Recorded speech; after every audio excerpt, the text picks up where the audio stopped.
Bonjour, moi c'est Seissa. Aujourd'hui, je suis là pour vous parler de mon expérience quand j'ai quitté mon pays d'origine pour la France. Pour quelles raisons tu as immigré en France? Dans quel état d'esprit te trouvais-tu? Je suis venue en France pour les études. Sauf qu'en fait, de base, j'étais censée aller en vacances au Maroc parce que j'avais demandé à mes frères de me prendre un billet pour aller en vacances. Et mon frère, il m'a répondu que, ok, il fallait que j'attende quelques temps et après, ils allaient m'envoyer au Maroc. Sauf que moi, déjà, j'avais comme projet, ainsi que mes frères, de venir en France après avoir eu mon bac. Et mes frères, ils m'ont pris un billet. Je savais que je voyageais, mais je ne savais pas où je partais précisément. Parce que mes frères m'ont fait comprendre que je venais en France. Mais pour moi, c'était du second degré parce que je ne sais pas si j'étais préparée, mais je voulais juste voyager parce que c'était une première fois de prendre l'avion. Alors, quand on est arrivé au Marrakech avec ma belle-sœur, parce que j'ai fait le voyage avec la femme à mon frère, bah, en fait, elle me fait comprendre que il faut prendre un autre vol. Et moi, je lui demande comment ça, il faut prendre un autre vol. Elle me fait comprendre qu'on va en France. Du coup, il faut pas qu'on rate le vol, sinon mes frères vont la tuer. Du coup, c'est comme ça, on s'est rendu dans le vol et on était les derniers passagers. Ça s'est super bien passé, mais j'étais pas bien parce que je réalisais que j'allais plus voir ma mère, mes amis, ma famille, enfin, la moitié de ma vie que j'avais construite durant toutes ces années. Et j'étais vraiment triste pendant le vol, je mangeais rien, je faisais que dormir. À chaque fois qu'il y avait un beau paysage, ma belle-sœur, elle me réveillait, regarde, regarde, c'était quand même incroyable, mais j'étais pas dans le feu de l'action. C'était quoi la première chose que tu as faite à ton arrivée? Quelle était ton impression? Alors, quand je suis arrivée déjà en France, il faut savoir que je ne suis pas descendue à Paris-Charles de Gaulle. On est descendu à Bordeaux. Du coup, le trajet il était super long. Euh, C'était ma première fois de voir la France. C'était quand même incroyable. Le climat, il était différent. Les gens, ils étaient différents. Et il faut savoir qu'à Bordeaux, les gens, ils nous ont grave aidés. Genre, j'étais impressionnée. Je disais à ma belle-sœur, mais les gens, ils sont trop gentils. Genre, parce qu'on avait des loups bagages. Du coup, à chaque fois, quand il y avait des escaliers, il y avait des gens qui nous aidaient et tout. Genre, c'était quelque chose de nouveau. Pour moi, c'était impressionnant. Après, on s'est rendu à la gare. J'ai goûté mon premier Burger King que j'ai détesté. Il faut savoir que j'adore le Burger King. Mais j'ai détesté parce que j'étais fatiguée et ma belle-sœur, elle m'avait pris un menu avec des cornichons. C'était n'importe quoi. Et après, on a pris le train, on est arrivé à Paris. Il faisait super tard. Pour moi, quand j'arrive à Paris, je vois la Tour Eiffel, je vois tout. Mais c'était pas le cas. Je suis descendue à Bondy et j'ai dit à ma belle-sœur, et où la Tour Eiffel et tout. Genre, je me posais plein de questions et elle a commencé à rigoler. Elle a dit, en fait, il faut savoir qu'ici, c'est la banlieue. Genre, il y a Paris et la banlieue, c'est pas pareil. T'inquiète pas, quand tes frères ils vont venir, vous allez aller à Paris, vous allez voir la Tour Eiffel et tout, ça va bien se passer et tout. Il y avait le manque de ma mère. Il faut savoir que avant que je vienne, j'ai pas vraiment dit au revoir à ma mère parce que pour moi, je partais au Maroc, je partais faire quelques jours et je revenais voir ma mère. Du coup, même si au fond on m'avait dit que je venais en France, j'y croyais pas trop. Du coup, j'ai pas eu vraiment le temps de dire au revoir à ma mère. Et ça pique. Ça pique. Et quand je suis arrivée, le premier soir, je me suis mise à pleurer et tout. Je dis, ma mère, elle me manque trop. Franchement, c'était horrible, mais voilà. Après, ma belle-sœur m'a acheté un grec. J'ai détesté, mais il faut savoir que à l'heure d'aujourd'hui, je kiffe les Grecs. Je peux mourir pour ça. Est-ce que tu as pu ressentir une différence entre l'environnement de Paris et celui de Bordeaux? J'ai l'impression que Paris et les autres villes, c'est pas pareil. Même si je n'ai pas vécu à Bordeaux, de ce que j'ai vu, il y avait grave des gens qui nous ont aidés. Comparé à Paris, genre, il y a tout le monde qui est pressé, il y a tout le monde qui marche vite. Enfin, je sais pas.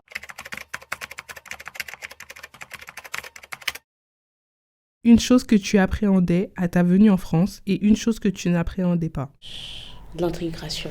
Genre, j'avais trop peur de ça parce que tu viens de quitter la Côte d'Ivoire, tu t'arrives quand même la France. Genre, c'est pas le même français et tout. Genre, je me disais, la manière dont je vais parler, les gens, ils vont pas trouver ça bizarre, ils vont pas se moquer de moi, ce sera pas chelou et tout. Genre, j'avais vraiment peur.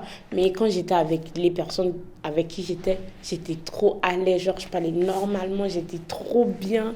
Franchement, ils m'ont mis trop à l'aise. Le truc que je n'appréhendais pas, c'était bah, tout ce qui est scolaire en fait. Parce qu'il faut savoir qu'en Côte d'Ivoire, j'étais quand même quelqu'un de déterminé. Et quand je suis arrivée dans ma première école en France, j'étais vraiment très très déterminée. Mais après, quand je suis arrivée au lycée Jean Zay, en classe de première, j'ai fait du n'importe quoi. Genre, j'étais vraiment déterminée, mais c'était pas comme avant. Genre, c'était pas pareil. J'étais comme ci, comme ça. Et le coup de théâtre, le Covid. Une raison de plus pour me reposer sur mes acquis et tout. Et ça m'a vraiment joué des tours parce qu'en terminale, j'en ai payé cher. Cher. Et ma copine Kélia pourra vous répondre. Comment ça s'est passé scolairement parlant pour toi? Quand je suis arrivée ici, j'ai fait 7 mois sans aller à l'école parce que j'avais pas de lycée. L'académie de Créteil, à chaque fois on les appelait, ils nous ont dit de patienter et tout parce que il y avait pas de places qui se libéraient. Mais avant ça, il faut savoir que j'ai passé un test avant que l'académie de Créteil me trouve un lycée. Il y avait un test de dictée, un test de mathématiques, ouais, des calculs et tout. J'ai reçu mon test, sauf que dans la dictée, j'ai fait quelques fautes et tout. Et après, la dame, elle a dû expliquer tout ça à mon frère, comment ça s'est passé, voilà. Et en fait, la dame, elle a dit, c'est soit je reprends la seconde, soit on me met en première. Et mon frère, il a dit, il faut savoir que c'est pas le départ qui compte. En fait, c'est l'arrivée. Je suis pas pressée, c'est pas une course et je vais à mon rythme. De toutes les façons, c'est des trucs que j'ai déjà vus. Ça, c'est que bénéfique. Et moi, j'ai accepté. De toutes les façons, je dois rien à personne. Du moment que j'ai un lycée, ça va. Parce que j'en avais marre de rester à la maison. Comment s'est passé ton premier jour de cours? Tu as bien été intégrée? Mon premier jour, j'étais trop timide. Genre, j'étais timide, je connaissais personne. Je viens quand même en fin d'année, tout le monde connaît tout le monde. Je suis la nouvelle, comment je me fais des amis. En fait, ça, c'était pas mon souci. Je voulais juste mon étude et juste mon école, faire mes études et rendre les parents fiers, quoi. Et quand je suis arrivée, j'étais seule dans le couloir. Je suis rentrée en cours, ils m'ont dit là c'était ta classe et tout. Je suis rentrée et quand je suis rentrée, il y a une première fille qui m'a approchée. Salut, ça va, tu vas bien? Je peux me mettre à côté de toi? Je dis oh, elle est trop gentille. Genre moi je suis quelqu'un, je suis trop sociable. Je suis ce genre de fille qui va aller vers toi. Mais je sais pas, j'étais vraiment timide parce que je connaissais personne. Genre j'ai l'impression que c'était une nouvelle vie pour moi. Et là, une deuxième fille elle vient me parler. Salut, ça va, tu vas bien? Ah, t'es ivoirienne? Oh, j'aime trop les ivoiriennes et tout. Franchement, ma classe, c'était des pépites. Il y a tout le monde qui m'a approché et tout. Donc, du coup, il faut savoir que quelqu'un qui vient d'arriver dans une classe a des choses à prouver comparé à des gens qui ont fait presque 2 trimestres. Ils n'ont rien à prouver. Il y en a d'autres même qui baissent les bras. Du coup, il faut savoir que quand les profs ils donnaient des devoirs, moi, j'étais au taquet. Il fallait que je les fasse et tout. Du coup, quand le prof il a donné des devoirs, on est rentré chez nous. C'était le prof de maths. J'ai oublié son nom. Désolée, monsieur. Du coup, quand je suis arrivée à la maison, j'ai fait mes devoirs. C'était trop bien. Le lendemain, quand j'arrive en cours, le prof il pose des questions. Qui a fait le devoir? Il n'y a personne. Genre, je crois qu'on est 2 ou 3. Encore 2 ou 3, il pose des questions. Il n'y a que moi qui réponds. Il y a tout le monde qui me regarde. C'est bizarre, mais sauf que vous savez pas que moi, j'ai des trucs à prouver. Genre, je dois valider mon année avant de passer. Vous, ça y est, c'est bon. Si tu as validé ton premier et deuxième trimestre, t'es tranquille. Du coup, il me pose des questions et tout. Je réponds et je suis toute contente. Il y a toute la classe qui me regarde et tout. Après, quand je suis sortie, Clapson, il vient me voir. Ah, toi, t'es une douée, toi. T'es trop forte, Clapson. Il faut savoir que c'est mon ami. On se parle toujours au jour d'aujourd'hui. C'est une belle personne. Et il vient me voir et tout. T'es douée et tout. Il y a plein de filles qui viennent me voir et tout. Genre, elles m'ont vraiment mis à l'aise. Elles sont allées à la récré avec moi. Elles ont parlé comme si on se connaissait depuis tout le temps. Elles sont allées à la cantine avec moi. On a mangé. Franchement, c'était trop bien. Il y en a d'autres à qui je ne parle plus, mais je ne peux pas mentir. Genre, ils étaient vraiment chaleureux avec moi. C'était que du positif. Franchement, pépite, ma première école. Un dernier mot sur ton intégration scolaire? On a d'autres pour qui ça se passe super mal. Moi, j'ai eu la chance de tomber sur des gens quand même qui m'ont vraiment intégré dans le truc. Mais je ne peux pas dire autant pour mon passage à Jean Zay, parce qu'il y avait quand même des gens qui étaient gentils, mais il y avait des gens qui étaient vicieux. Je ne sais pas si vous savez ce que je veux dire ou pas. Dans le comportement et tout, je savais que c'était pas des gens bien. Moi, je sais pas, moi, je suis quelqu'un, je souris avec tout le monde. Ça se passe super bien. Je suis quelqu'un de vraiment très, très sociable. Genre, je te connais pas, je te vois dans la rue, t'es belle, je te dis, t'es trop belle. Tu vois, en fait, je suis quelqu'un comme ça. Et en fait, quand les gens ils sont pas bienveillants avec moi, même si je vais pas le dire, je le sais. Tu vois ce que je veux dire ou pas? Et je pense que au lycée Jean Zay, il y avait vraiment beaucoup de gens comme ça. Ils étaient très très vicieux. Ils te sourient. Pourtant, ils t'aiment pas en fait. Tu me souris pas, tu m'aimes pas, tu me souris pas, tu me laisses comme ça, tu vois. Tu fais ta vie. Mais tu veux pas l'hypocrite. Genre, tu souris avec moi et derrière, genre, tu t'en fous de ma vie. Raconte-moi une situation raciste que tu as pu vivre en milieu scolaire. Alors, au niveau anecdote, en milieu scolaire raciste, je précise, il faut savoir qu'il y a toujours des imbéciles dans une classe et tout, qui s'amusent à dire des trucs qui sont pas drôles. Un jour, je suis venue en cours, je me suis coupé les cheveux et tout. J'étais avec ma voisine Kélia, ça se passait bien. Et en fait, le mec, c'était mon voisin derrière et tout. Il m'a comparé à un footballeur africain. Pour rigoler parce que j'avais les cheveux coupés et tout, sauf que c'était pas drôle et je suis désolée. Tu dis pas ça déjà, reviens, tu sais pas pourquoi je me suis coupé les cheveux. Je sais pas, enfin, si je me coupe les cheveux, c'est parce que ça me plaît. Du coup, soit tu regardes, t'apprécies, tu te tais, soit t'apprécies pas et tu dis rien, je sais pas. Me comparer à un mec footballeur noir, je trouve ça très très petit et je l'en veux même pas parce que je pense que c'est des personnes qui ont, je sais pas, qui n'ont pas eu une bonne éducation. Je suis désolée pour les parents, mais je pars du principe que quand un enfant est appelé à aller en cours, rencontrer d'autres personnes qu'il n'a jamais vues, la moindre des choses, c'est la politesse, le respect. Voilà, t'aimes pas quelqu'un, ok, on comprend, mais faut être poli. Faut respecter les gens parce que les gens, c'est les gens. Tu les connais pas, tu ne savais pas que si tu venais ici, tu allais connaître ces personnes-là. Enfin, je sais pas. T'es poli quoi. Si tu veux être impoli, fais-le avec les membres de ta famille. Enfin, je suis pas ta mère, je suis pas ta petite sœur, je suis juste une connaissance de la classe. Et je pense que c'était très très petit. Enfin, s'il voit cette vidéo, il se reconnaîtra. Mais voilà, c'est tout. Raconte-moi une situation raciste que tu as pu vivre. Quand je suis allée cet été en vacances à Nantes, chez mon frère, on était allé dans une piscine privée avec ma belle-sœur et tout, c'était trop trop bien. Du coup, il y avait un jacuzzi, une petite piscine lumineuse. Du coup, ma belle-sœur, elle était dans le jacuzzi. Et moi, j'ai voulu aller dans la petite piscine avec mes tout petits pieds. Du coup, j'y vais et je vois deux mecs. Ils viennent vers moi et tout. Il y en a un, il me dit, « Oh mon Dieu, t'es trop belle. » Je dis merci, genre, c'est trop gentil. Genre, on me dit, « Je suis belle et tout. » Je suis quelqu'un. Le coup de théâtre arrive. Il me sort, tu sais, je suis quelqu'un, je dis pas tout le temps ça. Hein. Je dis, ah ouais? Il dit, franchement, t'es super belle pour une Renoir. Alors là, en fait, moi, je suis quelqu'un, je suis pas agressive. Je suis gentille, je suis tout doux. Du coup, quand j'ai entendu ça et tout, je suis sortie de la piscine, je suis allée rejoindre ma belle-sœur et tout. Je lui ai expliqué, elle est violente d'écoute. Hein. Je dis non, mais vas-y, laisse tomber, c'est pas grave. Dans la vie, de toutes les façons, on trouvera toujours des gens comme ça. Il y a des gens qui sont mal intentionnés, il y a des gens qui sont de mauvaises intentions. En quoi la phrase « t'es belle pour une noire » te dérange? Déjà, pour moi, quand tu dis « t'es belle pour une Renoir », c'est un truc de trop. Comment ça, t'es belle pour une Renoir? Quand tu dis « pour une Renoir », pour une, ça signifie que de base, cette personne, elle n'est pas belle en fait. Peut-être pour d'autres personnes, c'est rien, mais c'est quand même très grave. Je suis désolée, on est dans une société aujourd'hui où, en fait, je pense que les femmes noires sont vraiment minimisées. Il y a des noirs qui sont racistes de leur propre couleur de peau. Vous voyez ce que je veux dire ou pas? Et ça, c'est très, très, très, très, très compliqué. Déjà, pour une femme noire, de s'intégrer dans la société, c'est quelque chose de très, très compliqué. On ne va pas rajouter une couche encore. Que penses-tu du racisme? La question. La question que j'attendais. Alors, je veux vraiment m'expliquer sur ça parce que c'est quelque chose qui me tient vraiment à cœur. Déjà, pour commencer, en fait, ce que je trouve drôle, c'est que au jour d'aujourd'hui, les gens de notre communauté sont racistes de nous. Est-ce que vous vous en rendez compte, en fait?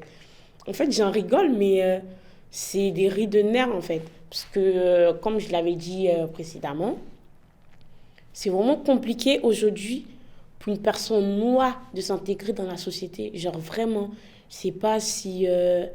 il fut un temps, vous avez fait une réunion contre les Noirs, vous êtes anti-Noirs, je ne comprends pas, mais c'est vraiment très, très, très grave. On reçoit du racisme de partout. Même les gens de notre communauté nous dénigrent. Genre, t'es noir, mais tu craches sur du noir. Soit t'es bête, soit t'es bête. Quand tu es noir dans une société où on est aujourd'hui, c'est un handicap en fait. Ça t'empêche d'avancer et tout. Moi, comme j'ai dit, je sais d'où je viens et je sais où je vais. Si tu penses que je suis noire et ça c'est un problème, tu dégages ma vie. Quel est ton avis sur cette dévalorisation des femmes noires par des hommes noirs? On est dans une société où aujourd'hui, les mecs noirs ne valorisent pas la femme noire. Je prends un exemple tout bête. Après, chacun est libre de choisir qui il veut comme femme et tout. C'est rare, tu vas voir une célébrité noire accompagnée d'une femme noire. Tout le temps aller chercher ailleurs. Après, chacun ses goûts. Mais si vous-même, vous valorisez pas votre communauté, qui le fera? Vous pensez que c'est des Blancs ou des Arabes qui vont le faire? Est-ce que ton accent t'a déjà gêné? S'est-on déjà moqué de toi? Alors, niveau accent, je pense qu'aujourd'hui, ça va beaucoup mieux. Là, peut-être, vous vous êtes rendu compte un petit peu que j'avais un accent. Mais ça va, ça ne m'a pas gêné du tout, ça ne me gêne pas. Souvent, j'en fais des blagues avec mes amis. Mais oui, il y a des gens qui sont déjà moqués de mon accent, mais j'en ai rien à faire. Genre, ça ne me dit rien, je m'en fous. Parce que moi, je suis quelqu'un de drôle et si moi-même, j'utilise mon accent pour en rigoler avec mes amis, genre, je pense pas que quelqu'un peut m'atteindre à partir de cela. Enfin, ouais, je m'en fous, quoi. Si on te demandait de recommencer ta vie sans ton accent, tu le ferais ou pas? Mon accent m'a ouvert certaines portes. Du coup, pour rien au monde, j'aimerais refaire ma vie sans mon accent. Un dernier mot sur tout ça? J'aimerais faire passer un message à nos frères noirs, à notre communauté. Peut-être que je vais mettre des gens à dos, je sais pas. Mais on peut dire ce qu'on veut des Arabes, mais les Arabes, les mecs arabes, je suis 100%, ils sont 3% qui vont aller marier des Noirs et tout. C'est pas un message pour dire les Noirs, marier des femmes noires. Non, vous faites ce que vous voulez, mais en fait, vous ne valorisez pas la femme noire.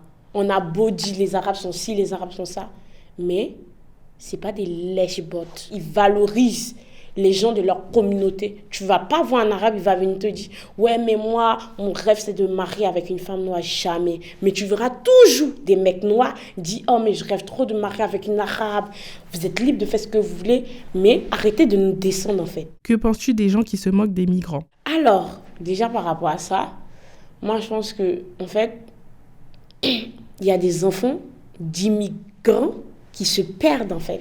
Je suis désolée. Au jour d'aujourd'hui, il y a plein de gens, ils sont là en mode moi, je peux pas sortir avec un blédard. Moi, les blédards, je peux pas. Moi, les si, je peux pas. Déjà, il faut savoir que blédard, c'est pas un mot méchant. C'est de la manière dont on la prononce, c'est de la manière dont on l'évoque dans un sujet, en fait. Enfin, je prends un exemple tout court. Vos parents, fut un temps, ils étaient dans des pays. Il y en a d'autres leurs parents sont nés ici. Dieu merci pour vous. Il y en a d'autres, les parents sont quittés dans d'autres pays différents que la France. Ils sont venus ici, ils vous ont construit une vie. Et c'est vraiment petit de rabaisser des gens de votre communauté parce que mine de rien, enfin, vos parents sont des immigrants. On a tous immigré ici pour une bonne cause. Enfin, il y en a d'autres pour se refaire une vie. Il y en a d'autres pour les études comme moi. Il y en a d'autres pour se faire de l'argent. Moi, je pense que, on est dans une société où aujourd'hui on s'oublie vraiment. Parce que la plupart des gens qui sont ici, des métis, des enfants noirs, des enfants arabes et tout, vos parents ne sont pas nés ici. Du coup, je ne sais pas pourquoi vous faites les personnes qui sont allergiques aux personnes qui quittent en Côte d'Ivoire, en Algérie, au Maroc. Je ne sais pas. Vous êtes bizarre, quoi, parce que vos parents ont été dans ce cas-là. Genre, dis-toi que ton parent vient en France et il y a des personnes X qui se comportent de la manière dont vous vous comportez avec certaines personnes aujourd'hui. Je suis désolée, mais cela ne vous plairait vraiment pas. Donc, fais pas aux autres ce que tu veux pas qu'on te fasse. Du coup, moi, je pense que il n'y a rien de mal à dire que quelqu'un a immigré pour des études ou pour avoir une meilleure vie. Mais c'est de la manière dont vous parlez, c'est de la manière dont vous évoquez ce sujet-là. C'est ça, en fait. Du coup, moi, ça ne me dérange pas quand on me dit que je suis une blédarde ou j'ai immigré et tout. Je sais d'où je viens, je sais où je vais. Du coup, il n'y a pas moyen que je me perde, quoi. Raconte-moi une situation que tu as pu vivre ici et qui t'a marqué. Un jour, j'ai pris le bus, Il y a un monsieur, il s'est collé à moi, je suis désolée, mais il a collé son zizi à mes fesses. Je suis désolée pour le mot. Mais voilà, il a fait ça. Genre, j'ai pas réalisé, c'est quand, en plus, je partais au lycée Jean Zay, c'est quand je suis descendue du bus et tout, et j'ai réalisé, j'ai dit, mais c'est quand même quelque chose de grave là. Genre, je sais pas, t'as des enfants, t'as une soeur, je sais pas, t'as une mère. Imagine quelqu'un d'autre fait ça à ta soeur, ta mère, ta petite soeur, ta fille, c'est ignoble. Après, j'ai pas voulu trop parler. Et un jour, je partais raccompagner ma copine à la gare. Faut savoir il y a des mecs qui m'ont poursuivi. Genre, c'était la course. Genre, vraiment, j'ai couru. Et il faut savoir qu'il y avait personne dans le métro et tout. Genre, ça m'a vraiment fait peur parce que quand je suis arrivée chez moi ce jour-là, j'ai même en parlé à des gens de ma story privée. C'était vraiment quelque chose qui m'a traumatisée et tout. Genre, je sais pas, tu me cours après, c'est pourquoi tu me demandes quelque chose, je te réponds, ok, je veux plus parler, tu me parles plus, je sais pas pourquoi tu me cours après. Et ça, je l'ai vraiment mal vécu et tout. Mais sinon, à part ça,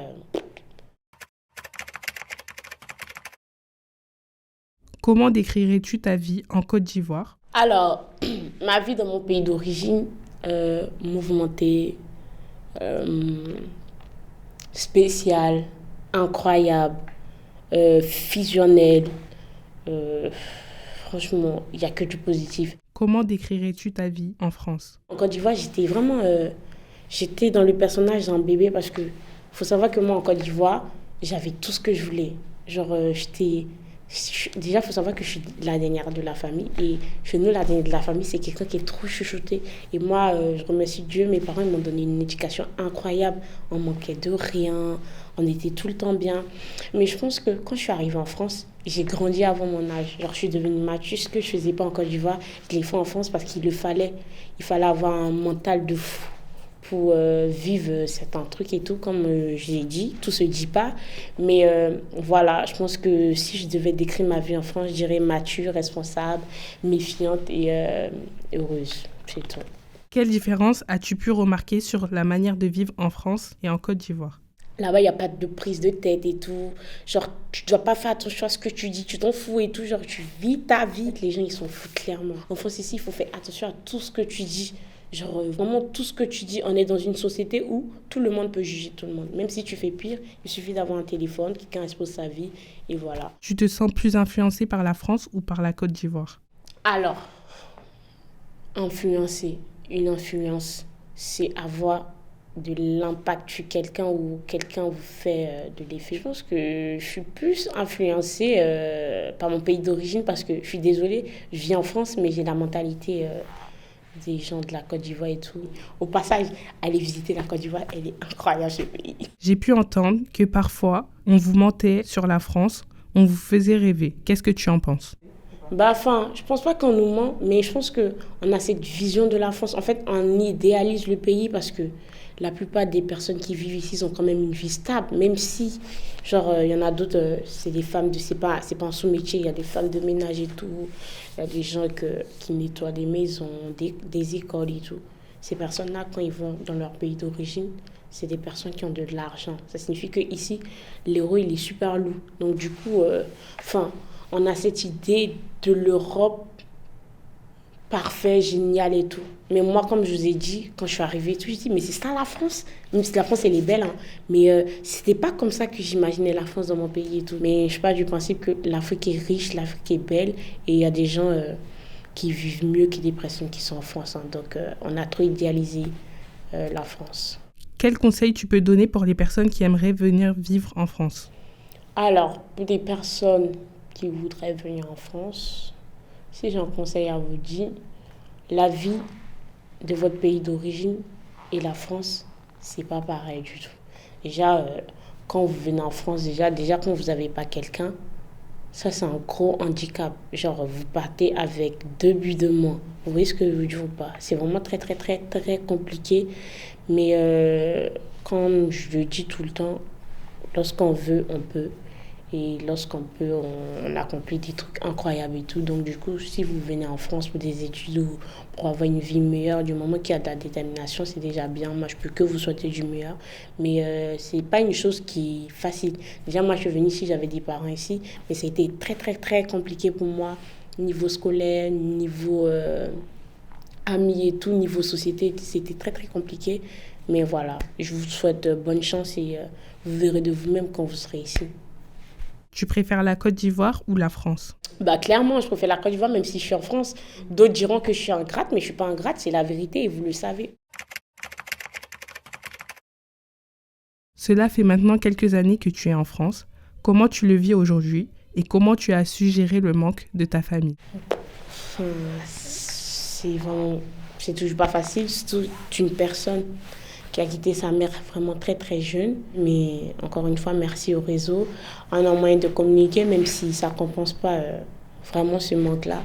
Du moment que je peux voir ma mère, mes frères et sœurs, et je vois que tout le monde se porte bien, franchement, ça va. Quelle est la chose qui te manque le plus, à part ta famille? Ah, la spécialité, la bouffe, le garba. Je sais pas, vous savez c'est quoi le garba, mais cette bouffe, C'est quoi? elle est composée d'attiéké qui est fait avec du manioc, avec un poisson, le poisson-thon. Vous savez c'est quoi un poisson-thon? Le poisson, il est super salé et tout, avec des crudités, en gros de l'oignon, des tomates, du piment, avec un cube, de l'huile. C'est trop bon. Ça manque ça, avec le placali, le foutou. Franchement, tout me manque. Niveau bouffe, ça manque trop. Ça manque trop. Et le garba chute. Enfin, j'en mange ici, mais c'est pas la même chose que la Côte d'Ivoire. Genre, la Côte d'Ivoire, vous savez de quoi je parle? Vous partez dans vos pays d'origine, il y a forcément une spécialité. C'est pas la même chose que ce qu'on fait en France. Genre, c'est la copie. Là-bas, c'est l'original. Et c'est trop bon. Et ça monte trop. Enfin, je veux trop aller manger du kebab. Bref. As-tu pu retourner en Côte d'Ivoire depuis? Pas encore. Pas encore. Je suis pas encore retournée. C'était dans mes projets cet été. Mais j'ai eu un contretemps. Du coup, j'ai pas pu. Mais j'espère pouvoir aller voir ma mère en 2023. As-tu déjà regretté d'être venue en France?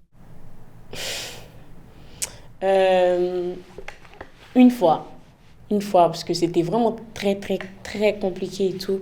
Ma mère, elle me manquait trop. Ça n'allait pas trop à l'école. Genre, je me suis dit, pourquoi je suis venue. Après, j'ai repris mes esprits, comme on le dit. Quand on est énervé, on prend des décisions qu'on regrette après. Quand on est joyeux, on fait des promesses qu'on regrette après. Considères-tu tes origines comme une force? Ah, je suis plus que fière. Là, on parle plus de force. Là, on parle de pouvoir. Genre, je remercie Dieu d'être née dans ce peuple. Parce que la Côte d'Ivoire, c'est un pays incroyable. Les gens là-bas, ils sont incroyables. Et encore une fois, je vous invite à aller visiter la Côte d'Ivoire. Parce que c'est un pays incroyable. Les gens, ils sont chaleureux. Franchement, bisous aux Ivoiriens. Je vous aime tous. Et voilà.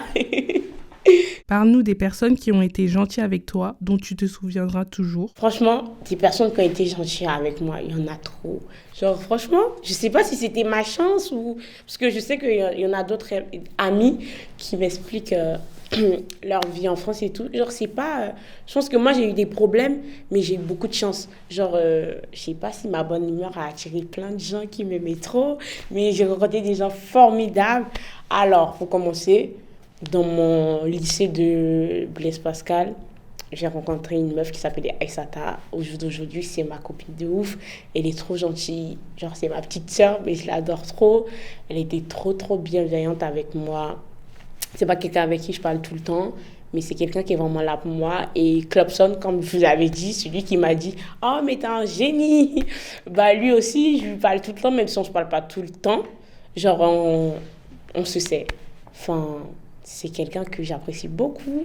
Et lui aussi, c'est mon petit frère. Oui, je suis une maman. Et au lycée Blaise et Jean Zay, j'ai rencontré des gens incroyables comme Sagesse, Duchel, Cyrine, il y en a plein d'autres. Et pendant mon année de terminale, j'ai rencontré des personnes incroyables. Je vous jure, ça a vraiment été une épaule sur qui je pouvais pleurer. Je sais pas. Elle s'appelle Kélia. Oh, elle est vraiment trop gentille, cette meuf. En fait, c'était quelqu'un que je connaissais depuis peu. On se voyait En première, parce qu'on avait des amis en commun, on se voyait en vite fait. Salut, tu vas bien et tout. Mais le destin a fait que on a fait notre année de terminale ensemble. C'était ma voisine et tout. Elle était vraiment trop bienveillante avec moi. Genre, je lui ai expliqué mes problèmes et tout. Je pleurais. Elle me donnait tout le temps des bons conseils et tout. Il faut savoir que moi, en terminale, j'étais vraiment en dépression. Ça n'allait pas du tout. Et c'est vraiment quelqu'un qui était là pour moi à chaque fois. C'est ça, si, c'est ça. En fait, c'est quelqu'un, genre, elle m'a vraiment motivée. Genre, il n'y a pas de vice et tout. Si t'es moche, elle te dit t'es moche. T'es belle, elle te dit t'es belle. En fait, c'est quelqu'un de très transparent. Il n'y a pas de filtre. Et elle, j'aimerais vraiment la remercier parce qu'elle a vraiment fait beaucoup pour moi. On s'en rend pas compte, mais on crée des liens plus forts avec des gens du dehors que des gens de notre propre famille. Après, la famille, ça reste sa famille, mais je suis pas du principe qu'il y a des amis qui deviennent la famille. Et cette personne-là, c'est le cas, c'était trop bien. Et je t'envoie plein de bisous. Et niveau prof, il y a vraiment des profs qui m'ont vraiment aidé. Il y en a plein. Il y a tout le monde qui était bienveillant avec moi. Je regrette pas d'avoir connu certains. Franchement, c'était trop bien. Et merci à vous d'être vous, quoi. Voilà. Est-ce que tu as un projet d'avenir ici ou tu souhaites repartir dans ton pays d'origine? J'ai un projet d'avenir ici parce que depuis toute petite, avant que mon père y parte, je lui ai fait la promesse de travailler dans le domaine de la santé. Quand j'étais petite et tout, il m'appelait tout le temps mon petit docteur et tout. Et en fait, quand mon père est décédé, père à son âme, je me suis fait la promesse à moi-même de travailler dans le domaine de la santé. Que ce soit sage-femme, docteur, infirmière, tout ce que vous voulez, vétérinaire. Mais du moment que j'apporte mon aide à quelqu'un, en fait, c'est mon plus grand rêve. Du coup, cette année, je commence ma formation pour, pour accomplir mon rêve. Et c'est que le début du chemin. J'espère que ça va bien se passer, mais je suis trop contente. Où te vois-tu dans 10 ans? Je me vois avoir une vie stable, être avec un mari respectueux, des enfants, un boulot stable, une vie stable, genre une stabilité quoi. Enfin, riche, beaucoup d'argent, parce que voilà, il le faut. Et voilà, auprès de ma famille aussi. Enfin, j'espère que dans 10 ans, je serai avec toute ma famille dans une grande maison, on sera tous ensemble, chacun aura sa vie, mais les week-ends, on se voit. Genre, il n'y aura pas de problème de distance. On peut dire tout ce qu'on veut de la France, mais c'est vraiment un pays qui est bien. Il y a vraiment beaucoup d'aide et ça, c'est bien. Après, je me vois bien continuer ma vie en France, mais je vis en France, mais je fais la navette dans d'autres pays et tout. Genre, je suis beaucoup en déplacement. C'est mon souhait, mais comme on le dit, les hommes proposent. Je dispose. Quel message aimerais-tu te faire passer? Si je devais me dire un truc à moi-même, c'est que franchement, c'est pas facile.